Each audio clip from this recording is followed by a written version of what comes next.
Hi guys! Welcome to Naya's World! Panibagong araw, panibagong ganap na naman sa buhay ng batang makulit. So ngayon, nandito na naman kami sa office at ayan, nakikita niyo naman. Yung batang makulit, kumakain ng mansanas.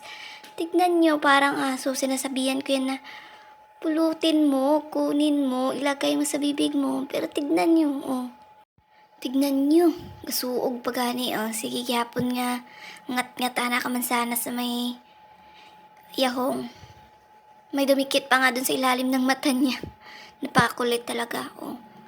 Yan, sabing kainin, pinaglaruan na. Sabi ko, ilagay mo dyan.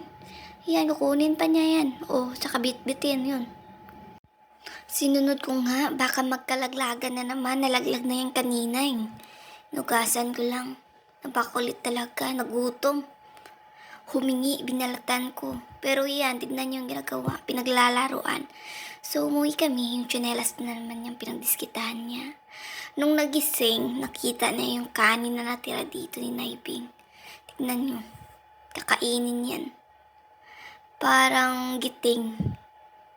Gutom baby ko.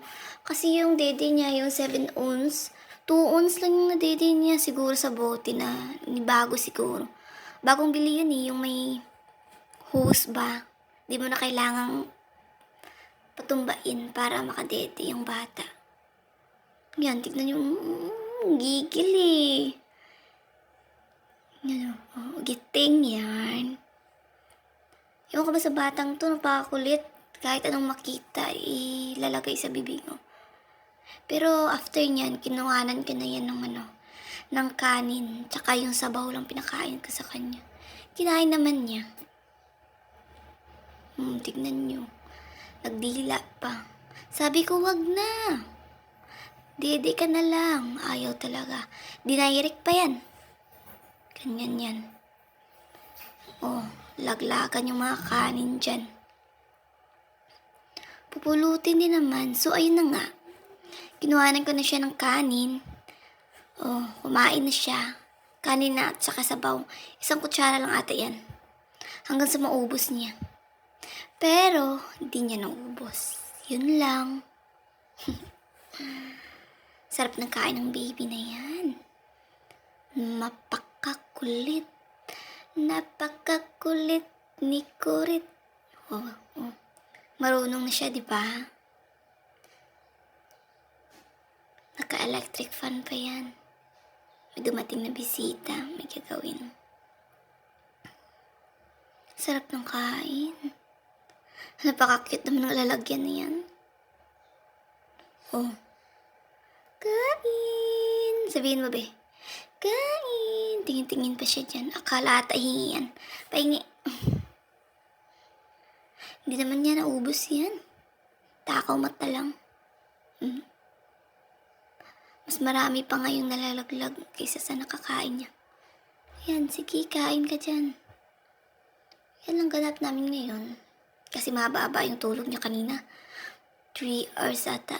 Magti 3 hours na. So yun, uminom siya ng tubig. Yung lalagyan ng tubig, wala ng laman.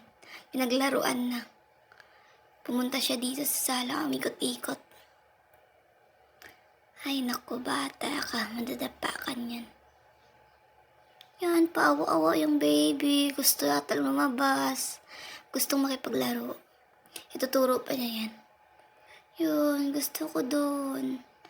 Kaso, ayaw nga ng mga bata sa kanya kasi nung una nakikipaglaro. O, tignan niyo yung paa.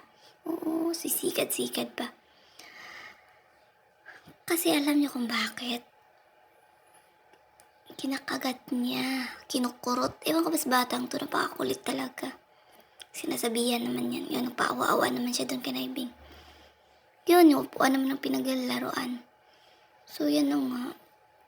Tinitignan niya yung mga bata doon. Kasi uwian na galing school. O, diba? So, bumili rin kami ng pandesal kasi nga duman yung pandesal malunggay or malunggay pandesal. Yun lang mga ganap namin ngayon. Yun lang. Thank you for watching. See you in our next mini vlog.